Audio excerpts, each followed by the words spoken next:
Arthur Guyon Purchas at times seemed to possess magical powers.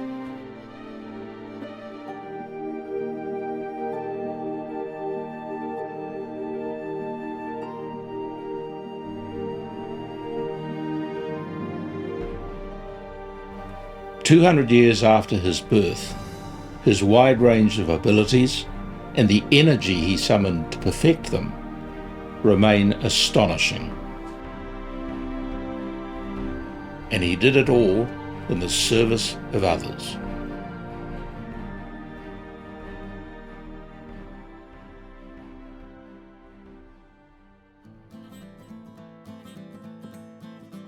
He laid the foundations of all that is good and true in the social life of the colony, wrote the New Zealand Herald. The Auckland Star described him as the friend of all, the enemy of none. A noted geologist, botanist,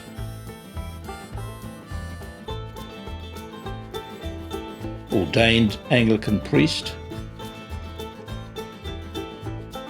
architect and engineer. He helped launch the organisation that would become the Department of Conservation. He secured a fresh water source for Auckland City and drew up plans for the first Mangere Bridge. He was a founding member of what became the Auckland Museum.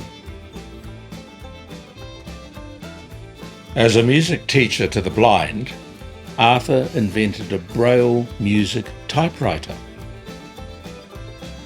A fluent speaker of Te Reo, he championed peace and good relations with Māori during a time of war. As a surgeon known for innovative techniques, Arthur successfully performed operations considered impossible in his time.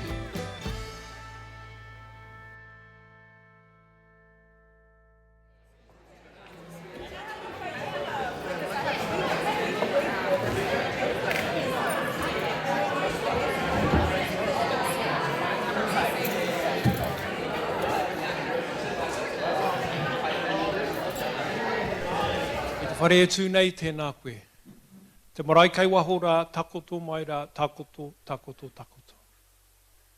I acknowledge God Almighty and ask that goodwill prevail throughout our land.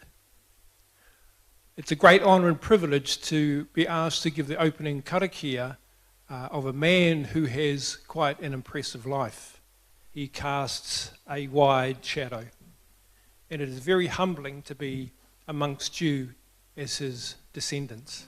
I want to fast forward now and talk about this particular period of his life where he did a series of abdominal operations, which, this is a hackneyed phrase I know, miles ahead of his time. They were really outstanding contributions to the art and science of surgery. And he didn't think that much of it.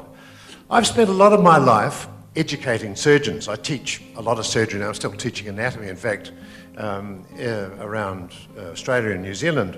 And you can recognise occasionally what I call surgical savants.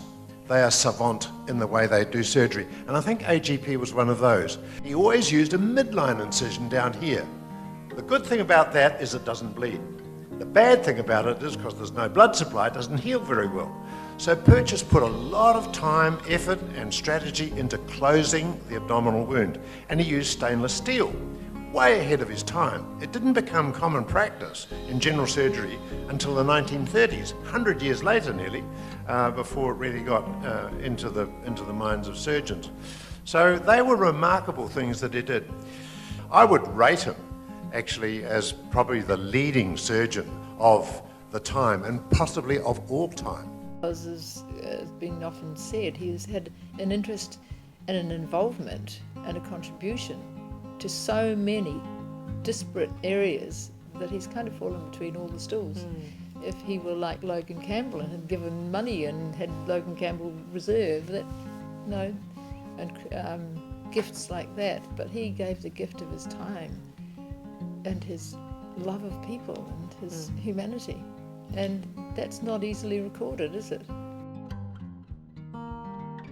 His incredible ability, mental ability, to do all of those things while having a family, while looking after, being a minister. And what a phenomenal brain to be able to do that constantly. His generosity and what he gave freely. He looked after an orphanage of children that were handicapped in many ways, I think, and he had people into his home, but he continued to look after those people for no pay. He would not have been proud, I don't think, but probably satisfied. That sense of achievement when you've done something that you've contributed, I'm surmising, but a sense of being pleased that you were able to help. The fact that he turned down an honorary doctorate from Cambridge tells you a lot. It really does.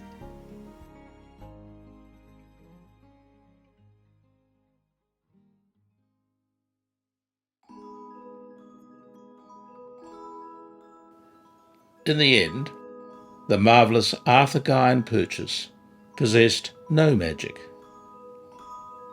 He astonishes because he was devoted to honing his talents in the selfless care of others.